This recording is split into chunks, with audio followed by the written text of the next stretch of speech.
Okay. Feel free at your leisure to unmute and say good evening to each other. Good evening. Good evening, everybody. Buenas noches. Hello. I know Good Amy. evening.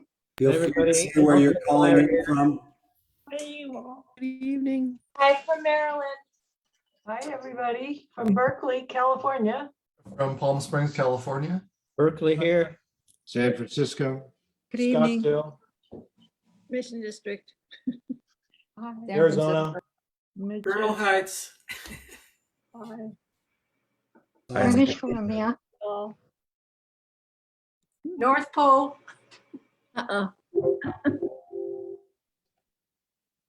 Okay, well, welcome everyone. Thank you for putting your voice into our field of meditation, our meditation community. Remembering we're all together, even though we're alone together. And we enjoy this wonderful mix of internal seclusion mixed with good company. So whenever you feel alone, just remember you are being buoyed, you're being lifted by each other. And hopefully our support will allow you to completely drop into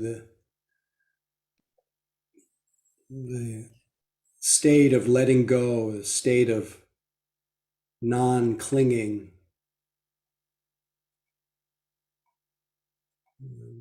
Completely give up all of your problem solving,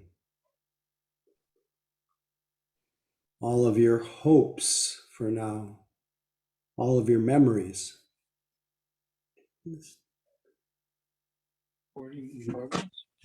Immerse yourself in the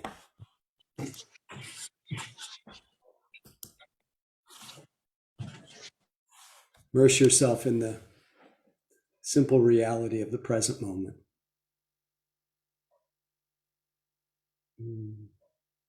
As usual, my reminder is that the best way to orient ourselves to reality, which is so close,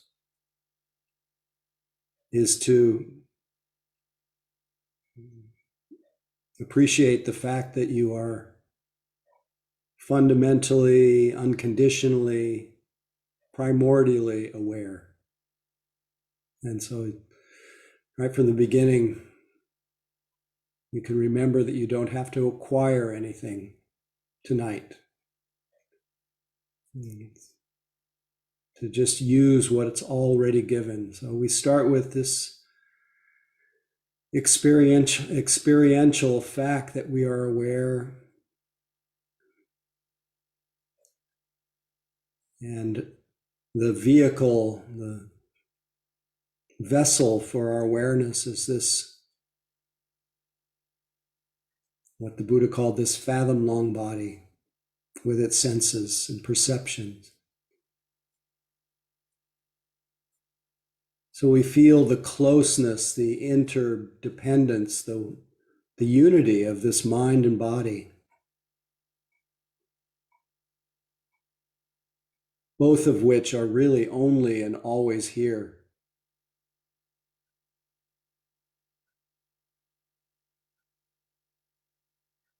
So we bring awareness to whatever it is that we experience as our body, and it's not really an idea, it's a field of sensations.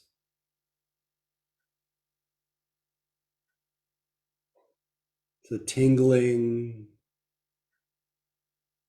a sense of aliveness. It's a sense of weight, elemental experience, what we call earth, heaviness, hardness. It's a sense of cohesion, There's another way of talking about the element of water. It's a quality of temperature. It's the fire element. So we connect with nature as it expresses itself in this body. We feel it. We feel the vibration,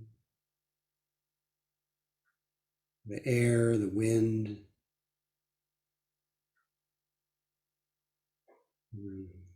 Felt so intimately as the breath.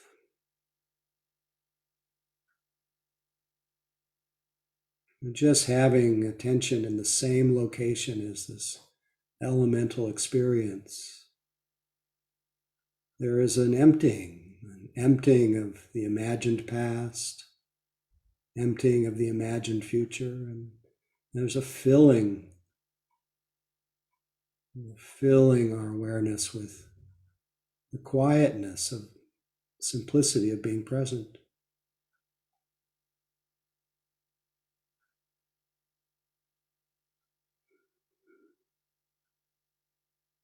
Letting the sitting body and the mingling of our attention with the sitting body bring a stillness, steadiness,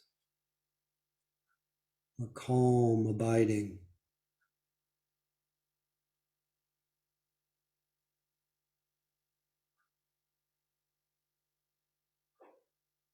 And as you feel this general stillness,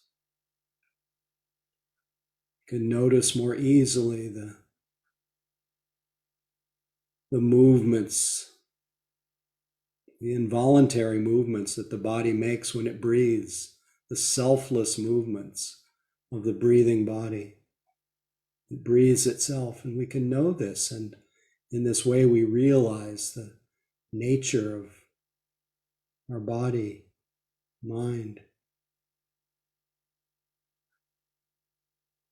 We don't need to think about this, we just experience the body breathing and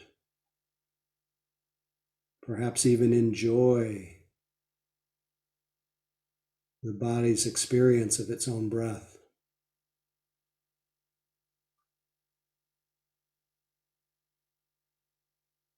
Enjoy that there is knowing, there is noticing.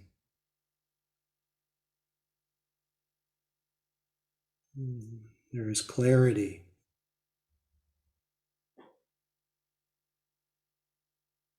There's these moments of noticing are moments free of confusion, free of struggle. Just knowing. The body is breathing in, the body is breathing out. Just this breath, just this moment.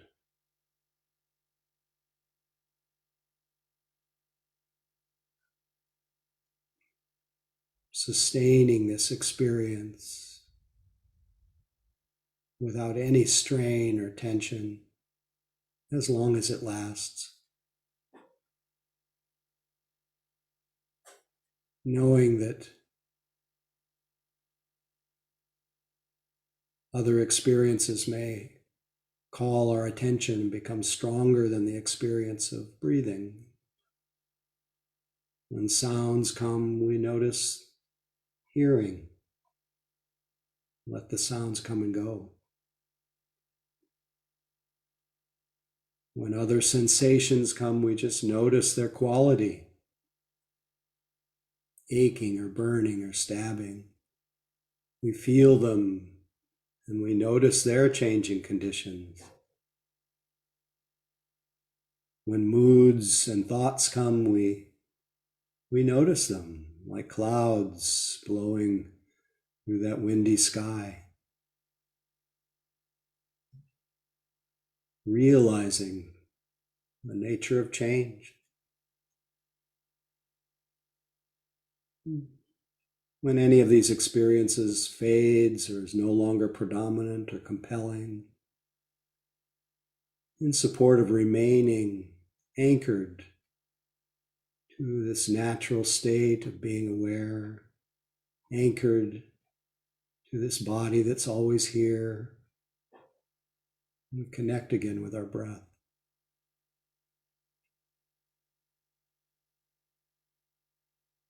Secluded in the breath, secluded in the body. Marinating, maturing in our aware presence, just this moment.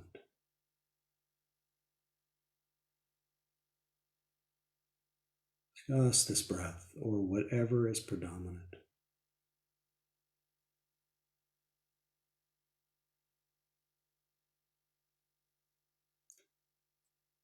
A welcoming, alert awareness, impartial and open like the sky.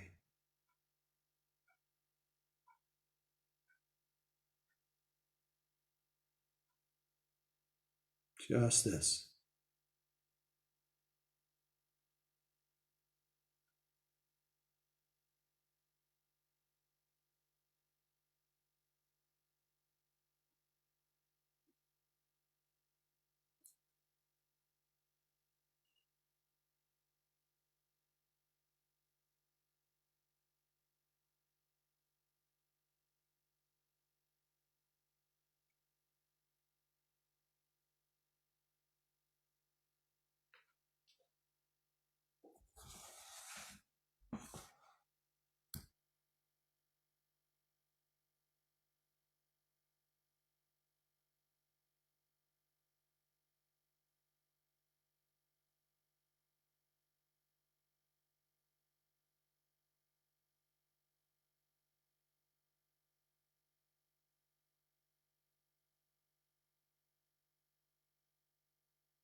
No matter how many times you realize you've been absorbed in a fantasy, lost in thought, planning, remembering, each moment that you recognize that you have been absorbed is a moment of mindfulness, re-arising, a return to that ever available wakefulness and clarity.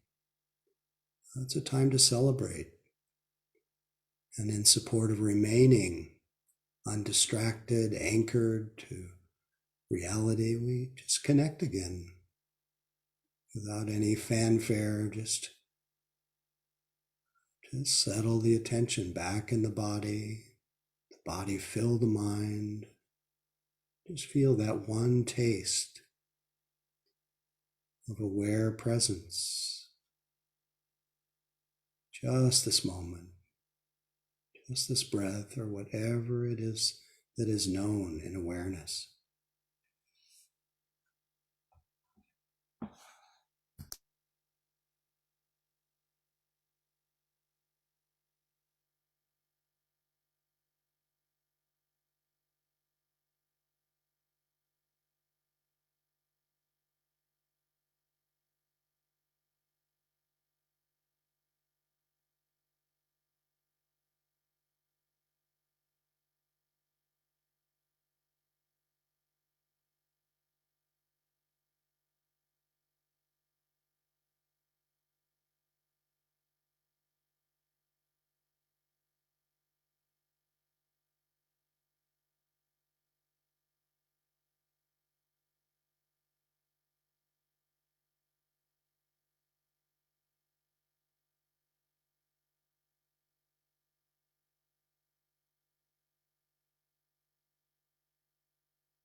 Thanks so much for the practice tonight, for all your support, me, each other.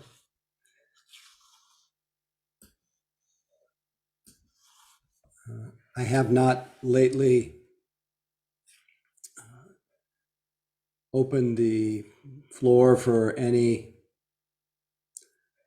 comments or questions about anything you noticed in the practice, anything about the instructions, anything you'd like me to speak about. Feel free to use the raised hand function, and I think, Howie, aren't you here with me today? Oh, there you are. Howie G is Mission Dharma tonight, and he'll help me curate whoever has their hand up first, but please feel free to ask any questions that you might, or comment about what you noticed. Please, Isaac, thanks for breaking the ice. Sure. Hey there, everybody. I'm struggling with posture again. From time to time, I don't find that there's any rhyme or reason to it, but sort of a mid back pain that I'm dealing with and trying to um,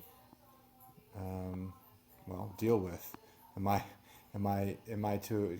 I know you spoke about this before. Am I trying to ignore it, accept it, dig into it? I'm just kind of not sure. Maybe I'm just need to experiment with different seats, chairs, or something. Yeah, everything that you talked about is possible, but in general, whatever it is that becomes predominant in our experience, we turn our attention toward it. Not to try to figure it out, not to try to fix it. It's not a project. It's simply whatever that experience is that you're feeling is something that becomes the next object of meditation. So if you noticed aching in your mid back, you turn your attention to that and notice this is what aching is like. You accept it and you explore how it behaves when you notice it, and see if it's possible to open to. It's probably unpleasant. It's calling your attention. So notice its unpleasant quality. See if you can notice it without needing to do anything about it, so that you can see the difference between the pain that you experience and the mental reaction. And mindfulness takes away the mental reaction for the most part and allows you to just experience that. And so, in other words, it reduces the amount of mental reactivity or mental suffering around it. So that's why we attempt to at least open to it. But if we're getting more and more contracted and more reactive, then it's not wise to stay with that position. Then That it's makes sense. Yeah. useful to very mindfully, without breaking the flow of attention, with not anything sudden, not anything reactive, but very deliberately, you move your attention, you move your body in some way, or move your attention to some place in your body that you can accommodate more easily. Something to help you keep your balance, your composure. But having said all of that, sometimes when we sit, what we feel is what we are often moving too quickly to feel in our life. So sometimes it's just what's underlying our ordinary experience, and sometimes actually driving our ordinary experience. It's driving us to be a bit more compulsive. So if you can just let yourself open to it a little bit, explore it, move if you have to, but try not to turn it into the ending the mid back pain project, because then there will be mixed with it the tension of waiting, the tension of wanting it to be different, the tension of not liking it. So we try to ease. Mostly we work with trying to be with our experience, trying to reduce the amount of suffering about it. Does that speak to your question or no? It does. Thank you. Okay, good luck. Thanks. Nisha, please. Hi, Howie. Thanks for the awesome meditation tonight.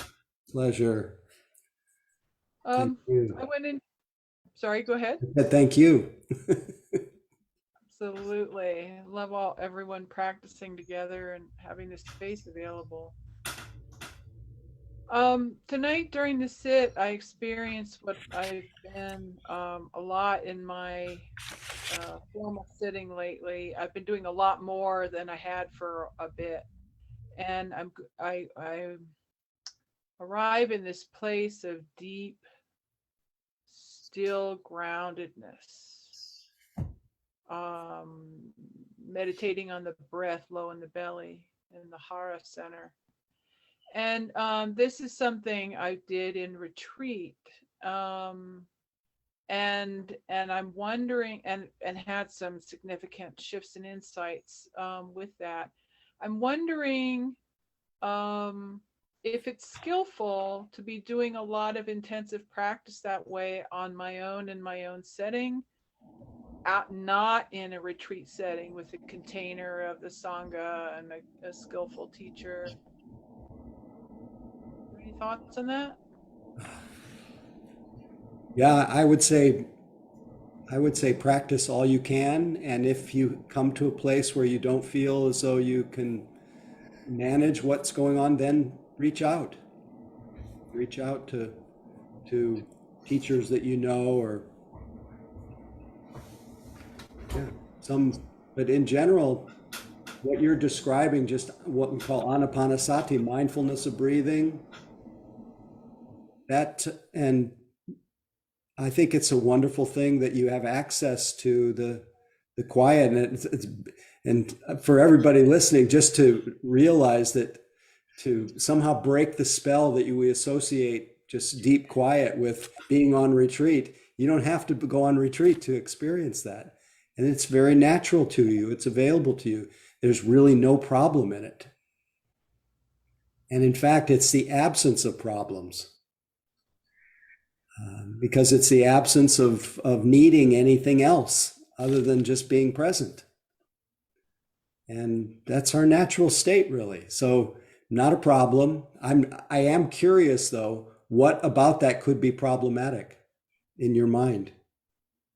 Well, I guess the thought of possible concern is that when I was doing it on a 5-day online retreat with Adyashanti, I had an experience of what he calls the ground of being, that I guess it's nibbana, the all awareness goes away, and then there's a coming back into awareness out of that.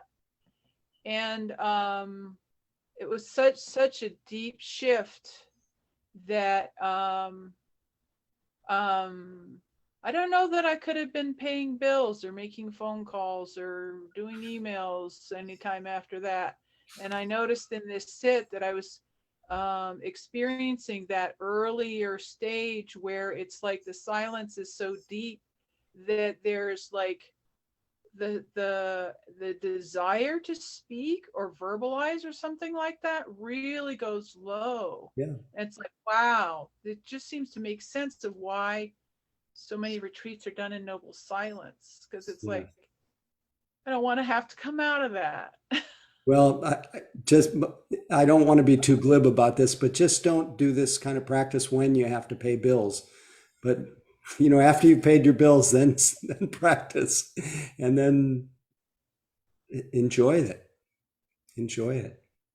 And again, if it does feel as though you're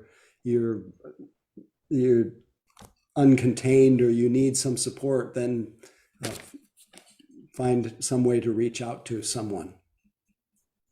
But it sounds very user-friendly, what you're describing.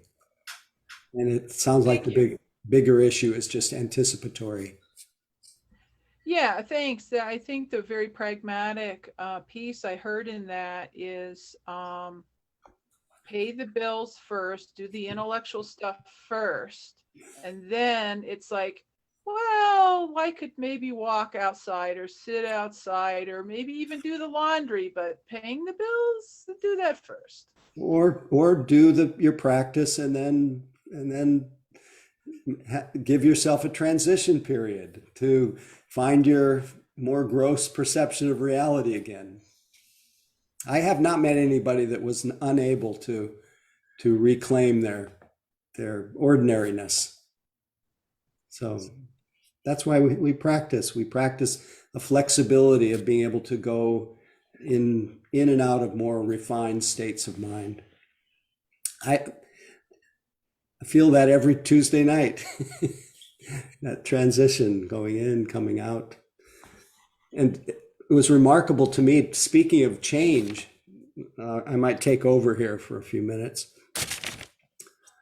But what I realized during sitting tonight, just immersed, as you're describing in a way, immersed in just the simple, what we might call suchness of being present, my mind very uncomplicated, not looking ahead, not looking back, free of its usual preoccupations. It's very nice.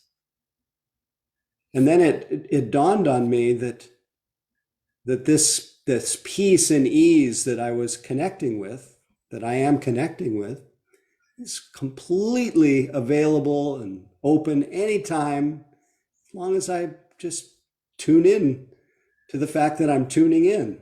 Just be aware of being aware and just really take in that ever-present wakefulness and clarity. Yet I realized in that moment that all week long, I have been in a kind of samsara means wandering, endless wandering. I've been in a kind of samsaric pattern of sports and politics and all these things where my mind was actually quite tense, in a state of suspended relief, in a state of waiting to see if the one whose name should not be named was going to get busted, whether when he said the illegal thing out loud, and whether the one thing or another. And I realized that I fell into again and again and again into states of what the Buddha called lokiya sukha, or dependent happiness, a happiness that depends on something happening in a particular way, something working out. And both a blessing and maybe a challenge is that I've been immersed in the Bay Area sports mania with the San Francisco 49ers, who I've followed since I moved here in the early 1980s, certain kind of identity with the team. And once I incarnate as a 49ers fan, I'm in a state of tension, in a state of, are they going to win? Are they going to the Super Bowl? And I realized that I can't believe I didn't know. I was intuitively, I've been recording games. This may not be very interesting to you, but I've been recording games and not really watching the whole game because it's so tension producing. Why is it tension producing? Because there's desire in the mind for one team to win. And I've seen so many ways that my mind falls into a state of conditioned happiness, a state of depending on something turning out a certain way, waiting for the Omicron to lift and to have freedom again. All these subtle ways are just mind habits that obscure what you just described as something any of us can taste if we just come out of the tangle of all that waiting and hoping and wanting, expecting. And unfortunately, our identities tend to be constructed around an accomplishment, a success, a win, a, a defeat for our enemies. And identity itself, because it's dependent on conditions that are not so reliable, it creates tension. And then I feel like I'm tense. So tonight I felt the relief of just dropping in and realizing it when the past had passed and the future was just another idea. There was not a thing that I wanted. There was not a thing I was waiting for, hoping for, expecting, dependent on. There was just awareness and body and some unpleasantness, some anticipation of, what happens when the gong rings and what I might talk about. But by and large, it was just return to simplicity, which is practice, return to freedom. That's why I refer in my own mind to Dogen Zenji, Zen Master Dogen, who said, meditation is not a means of awakening, a means to enlightenment. It's enlightenment itself. It's just being enlightened, having the light of attention present. And it's just the contrast between the tension that is often, how can I say this? It's a wonderful collective thing to join in. There's a lot of pleasure in the sporting life, in the being a fan. There's a lot of pleasure in the collective, the conventional games. Games go back forever, and now the Olympics are coming, and there's something beautiful about it. And it's beautiful to see the excellence in certain players. But there's also you won't hear so much about the misplaced faith that we put in these sports for our sense of happiness. There's a lot of pleasure in it, but there's no happiness in it. In fact, if I really look at what I'm conditioning moment to moment, I'm more conditioning tension than I am freedom. And I'm conditioning that misplaced, that delusion that happiness is really about my team winning, or whatever it is that I want to happen. It's almost the same kind of delusion that we fall into really easily around meditation periods where we are maybe a little tired and maybe our body's starting to hurt a little bit, or our mind has been really busy, and we start to desire for the bell to ring. And maybe, I don't know, was anybody waiting for the bell to ring tonight? Maybe not so many. Thank you, Rowena. A few honest people. No, I'm just kidding. But anyway, those moments that we wait for the bell to ring, the feeling is that when the bell rings, then I will feel relieved. I'll feel happy. I'll feel peace. And so the bell becomes, as I talk about it a lot, it becomes the secret to happiness. And then the bell rings.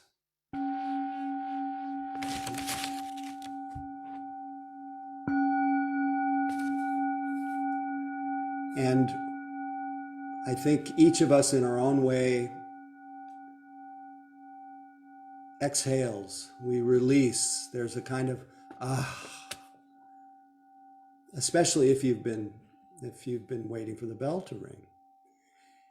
And our mind says, wow, the sound of the bell or the period ending is what brought me happiness. And what we fail to recognize is what really brings the relief, what really brings the happiness, is the fading away of waiting. The state of waiting, the state of wanting, is a state of tension. And yet, from morning till night, we're conditioned to wait, to want. I happened to be reading through, I didn't realize I'd read it tonight, but reading through going through some of my old folders, and this was a newsletter from the Human Kindness Foundation that used to be put out by Bo Lozoff, the famous teacher who started the prison ashram project and went and taught meditation and yoga in over 600 prisons in the United States. He died some years ago, but he left beautiful teachings behind. And in this newsletter, there was just such a succinct teaching about our culture, the culture of waiting, the culture of wanting.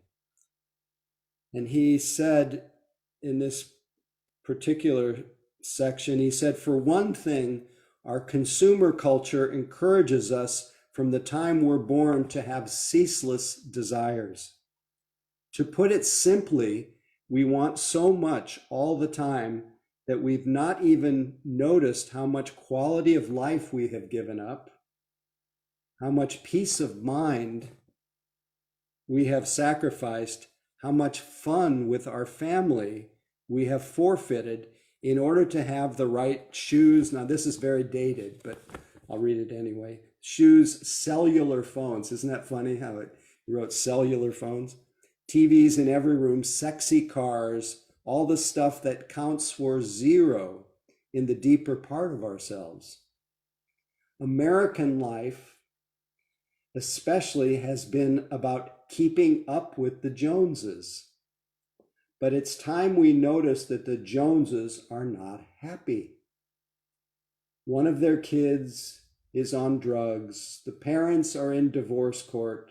Mr. Jones is on antidepressants. Mrs. Jones is taking anti-anxiety medication. This is no joke.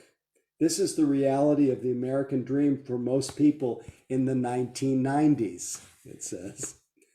Time to wake up from such a bad dream. He goes on to say, a simple life is possible. A joyful life is our true nature. Life can be rich and rewarding, but we have to give up our constant demand for new, bigger, better, more. It's literally killing us.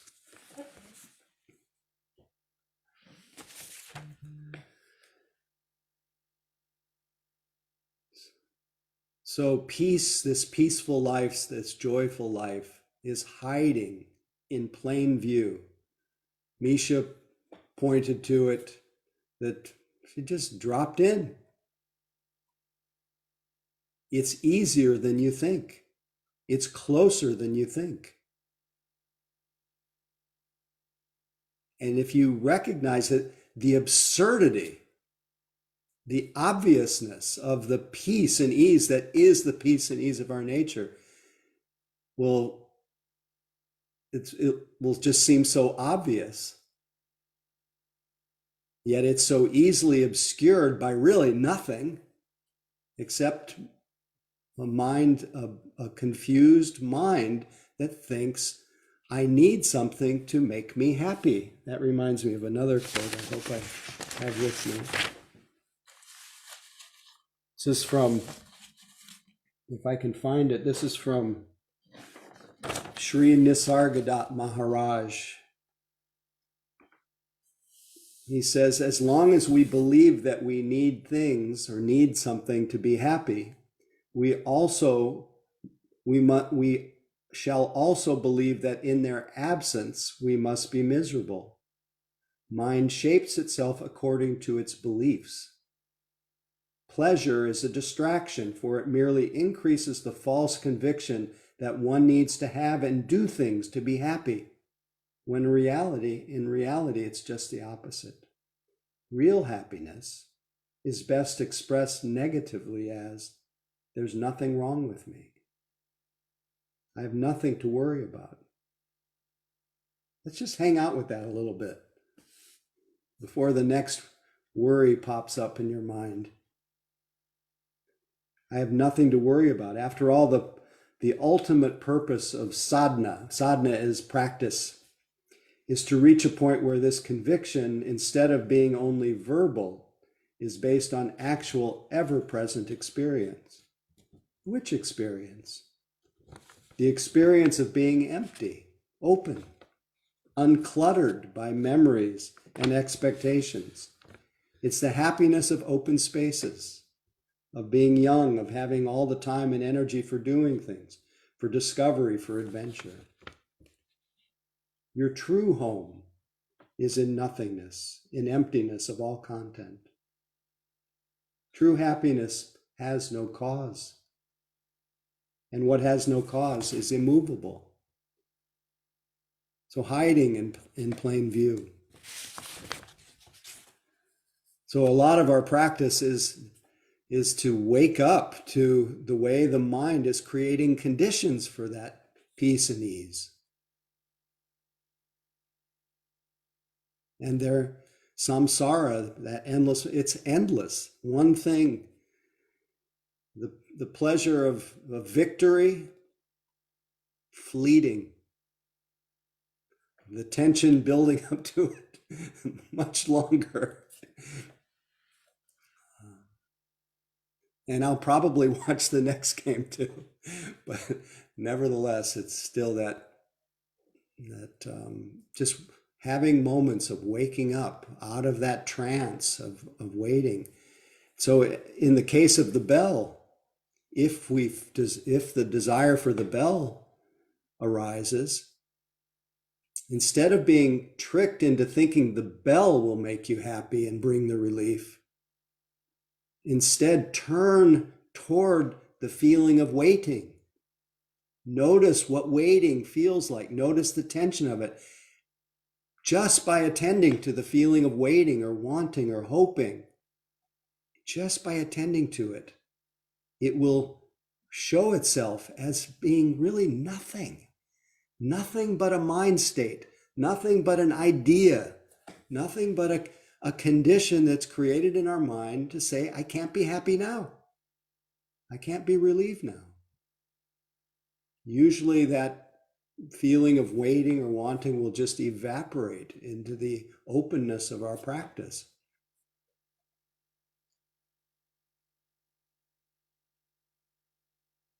I was thinking today about the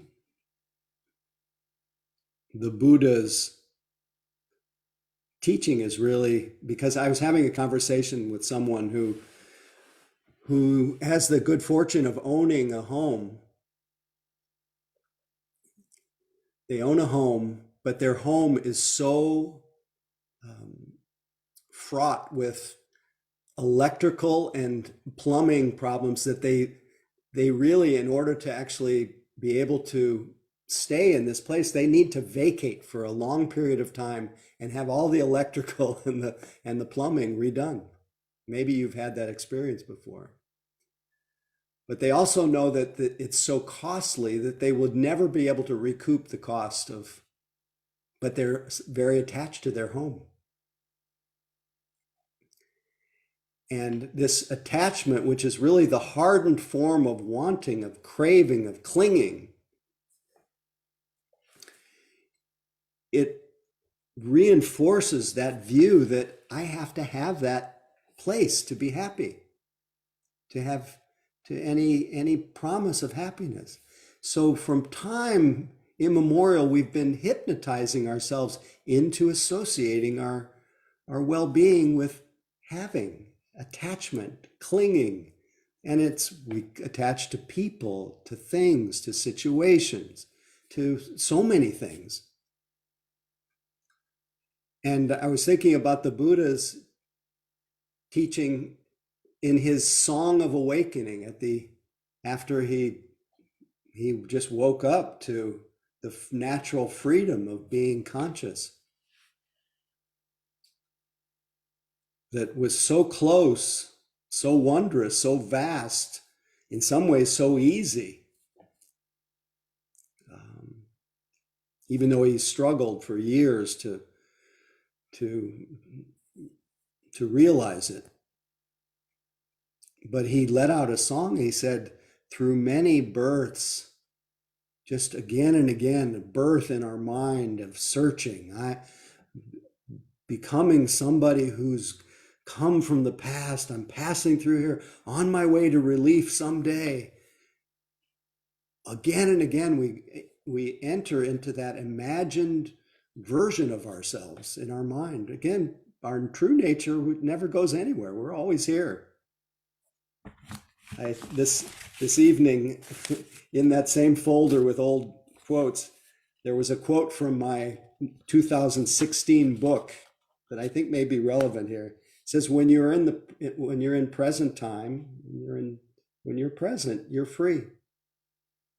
Free from past, free from future, free from expectations, free from judgments, free to awaken, to open up, to tap into the happiness that is within you always, the happiness that's your true nature.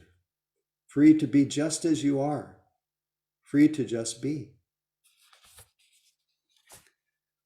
But our mind, so habituated to seeking, the Buddha said, through many births in the wandering on, I ran seeking, but not finding the maker of this house of me that's going somewhere. Through many births in the wandering on, I ran seeking, but not finding the maker of this house. O house builder, you've been seen. You shall not build a house again. Shall not build a whole mistaken perception, a misplaced faith in the identity that's going to be better someday. I'm editorializing. Your rafters are broken. That's defilements in the mind, that wanting mind, the aversive mind, the irritated mind, the restless mind, the personalizing mind that makes everything about me. It says, your rafters are broken, ridgepole destroyed, ignorant. That means ignorance, confusion. It says, the rafters are broken, the ridgepole destroyed, my mind gone to the unconditioned. Unconditioned means there's no conditions for this happiness. My mind gone to the unconditioned, to cravings cessation, this being caught in craving, this habit of being caught in craving has faded away.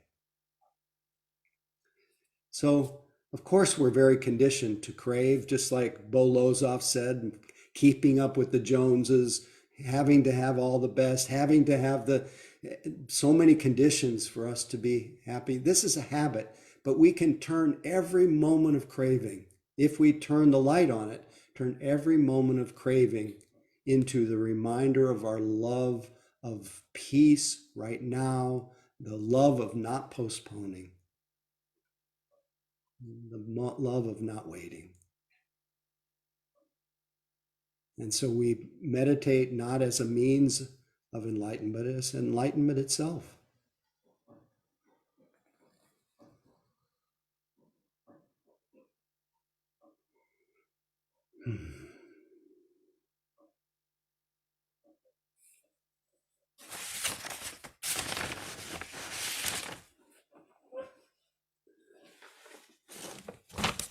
I guess I'll end stray thoughts with, well, no, we'll see what comes. But looking down on my desk, I saw the passage from Hafez. The heart of this poem says, learn to recognize the counterfeit coins that will buy you just a moment of pleasure, but then drag you for days on end like a broken man behind a farting camel. It's not just that. I mean, the body of the poem is that you are, if you're aware now, you're with the friend, and you can stay that way and even bloom. And even though all these things keep calling to you, keep sending their invitations, you're with the friend now. And you look so much stronger when you're aware. You can stay that way and bloom. He says, just keep squeezing drops of the sun. Mostly noticing the without looking at the poem, noticing the most simple movements of your body. Just put your mind in your body.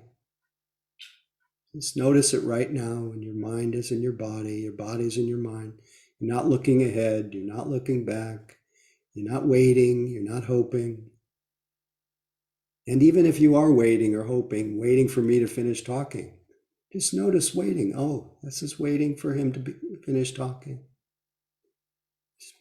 It arises, it fades, and here we are. So may we all get a handle on the wanting mind, the waiting mind, the hoping mind. May we all realize the natural, what did Nisargadatta call it? It says, yeah, true happiness has no cause. What has no cause is immovable. Yeah. That's not exactly what I thought I was going to read, but here we are. So thanks for listening. Thanks for the comments and questions that we started with. And I think we have time tonight for Howie G to share any announcements. I would love to share some announcements. However, I'm unaware of any. I'm sort of pinch hitting tonight, and I wasn't, I just sort of popped in. So if there are some upcoming things, Howie, I'm going to have to turn to you. But what I do want to do is remind folks about Donna. I just put something in the chat, which can lead you guys for the best way if you want to participate in generosity by, I generally do it by volunteering and also by actually sending some money. The teachers who take Howie's seat, including Howie, of course, do that at their own, they do it out of the kindness of their heart and to carry the teachings. And that's how presumably it's been going on since the beginning. And we're very lucky to have them. I certainly am. And the way to keep it going is to participate. And it's an honor and a joy for me. So take a look in the chat. There are ways to do it, and you can go onto the website too. And sorry if I'm unprepared with a better talk, but that's just a reminder to everyone. No, it's straight from the heart, and I really appreciate it. Thank you, and appreciate all of your generosity. I thought that I would just read this little passage on generosity, and which really tonight's talk is about letting go, is not clinging to whatever. This is a story about a wise woman. And I'll leave you with this and then we can say goodbye to each other. A wise woman was traveling in the mountains when she came upon a beautiful, clear stream. Thirsty, she cupped her hand, reached in around, brought the water to her mouth, and after she had drunk, she noticed a precious stone in the palm of her hand. She held it high and it glittered in the sun. Delighted, she tucked the treasure into her bag. The next day, the wise woman met a hungry fellow traveler, and without hesitating, she opened her bag to share the food that she had. Immediately, the traveler caught sight of the precious stone and asked the woman to give it to him. She did so without the slightest hesitation. The traveler left, rejoicing in his good fortune. This stone was surely worth enough money to provide a lifetime of security. But only a few days later, he came back, his brow furrowed, and returned the stone to the wise woman. "I've been thinking," he said, "I know how valuable this stone must be, but I brought it back to trade for something even more precious. Please give me what you have within you that enables you to freely give me this stone.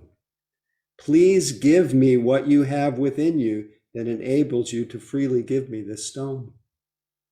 And just a reminder that you all have that very thing within you that can allow you to give freely. Not so much teacher Dharma, but just let go. Let go.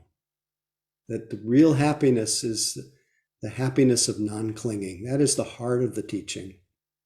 So thanks for your attention. Let's just emphasize that that we don't just practice for ourselves. Part of it is to let go of what we learn and to give it freely to all beings. So may all beings benefit by our practice together.